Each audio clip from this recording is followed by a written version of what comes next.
ఎప్పుడన్నా మీరు గమనించారా? నన్ను ఏం చదవమంటారని ఒక యవనస్తుడిగా మీరు పెద్దవారిని ఎవరినైనా అడిగితే మీకు సజెషన్ చేసే బుక్ నేమేంటి చెప్పండి? సామెతలు చదవండి అంటారు. సామెతలు ఎందుకు? సామెతలు అంటే అవి సామెతలు కాదు, ఒక యవనస్తులకి రైట్ గైడ్ లైన్స్ ఏంటో చెప్పే ఒక చక్కటి పొయిటిక్ లాంగ్వేజ్ బుక్ అది. అది మామూలుగా చెప్పలేదు. ఒక యంగ్స్టార్ యొక్క మూమెంట్స్ ఎలా ఉంటాయో దాని మీద కామెంట్స్ చేశాడు ఆయన. సంధ్యవేళ యవనస్తుడు యొక్క ఊహలు ఎలా ఉంటాయో చెప్పాడు ఆయన.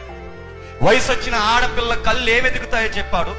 నడి వయసు దాటక ముందే సంసార జీవితంలో అడిగేసిన ఇంటి ఇల్లాలకి బుద్ధి లేకపోతే సంసారం ఎలా కొల్లైపోతుందో చెప్పాడు. యవనస్తులకు చెప్పాడు, సంసారాలకు చెప్పాడు, వృద్ధులకు చెప్పాడు. ఒక్కడు రెండు కాదు, ప్రతి విషయాన్ని కొటేషన్స్ ఇచ్చినట్టు ఇచ్చుకుంటూ వెళ్ళిపోయాడు. అదే సామెత.